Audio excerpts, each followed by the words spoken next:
Hey everyone, Alex here with another bandsaw life tip. Now, I'm cutting a juice groove in my cutting board here with the jig that I showed you how to make. Basically, I have it completely adjusted as tight as I can get it. Not reefed, but pretty solid.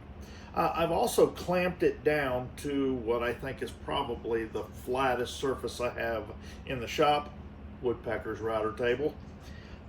And I've also locked the table down because when you cut a juice groove, you really got to kind of pull that through. I'm only going to do about half at a time.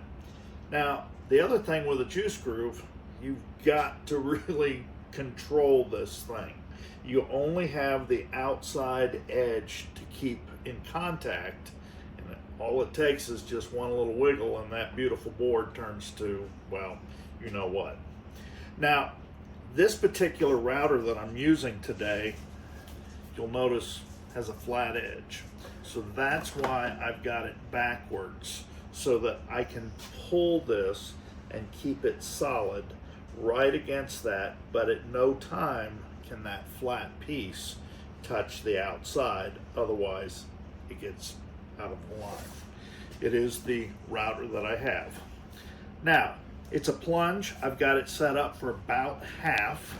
All right, now the bit that I'm using today is Woodpecker's 3-fluted juice groove bit. This is the smallest one that they make, the 3/8. And you know, I really like the shape that it leaves, just that tapered top edge. Not to mention it cuts pretty darn nice. We'll show you. Now, I don't have a vacuum hookup for this, so it's gonna be a little messy. I would suggest that you use some form of vacuum when you do this.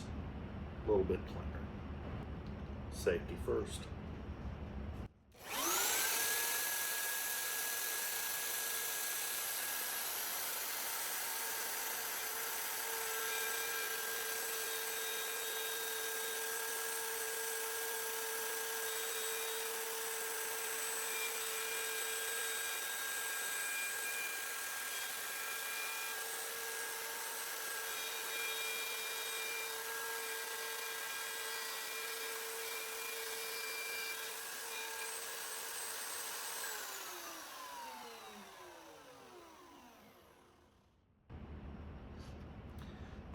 Now I'm going to pause that just for a second here because I want to be able to move my cord, and I also want to be able to get on the other side so that I'm constantly pulling it to me. I feel a lot safer that way, less chance of it getting away.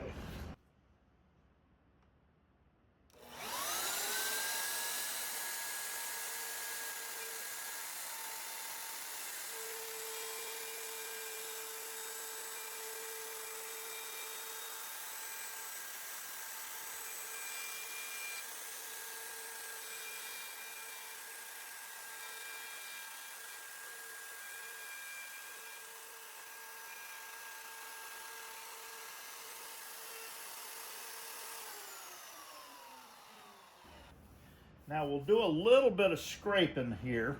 And the reason I say that, when you have little bits of burn that happens, and that's going to happen with cherry no matter what you do, you want to scrape that burn away and not so much sand it, because if you sand too much on this, it just wallers that out and it really doesn't look so good. I'll do my second pass. We'll get it cleaned up. And just like that, now we've got our juice groove set up. Now, the pieces that I put in the side on this particular setup were 3 inches. And that's because I wanted to get that juice groove fairly close to that edge since it's such a small board. Now, you can adjust those widthwise, but you'll also notice I just kind of shimmed them up a little bit so that they were even with the top. And the reason that I did that is to keep that router from tipping. Again, larger base than I wanted to use, but we lucked out, it worked. Let's run that second pass.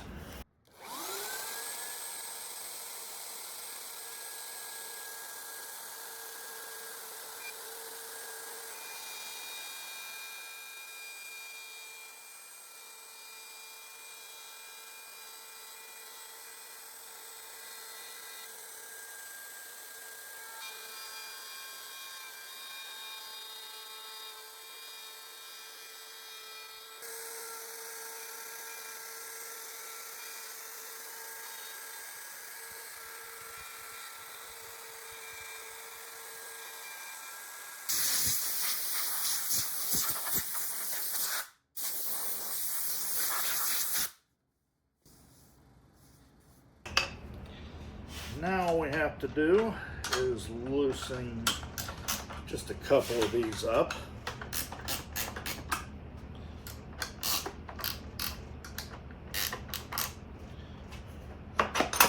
Pop that out. Just like that, we've got a little juice groove there. Now, it could have probably been moved in just a little bit. That lip is pretty thin, so I will keep that in mind in the future. And instead of 3-inch, I'll probably use 2 3/4. Thanks for watching, everybody.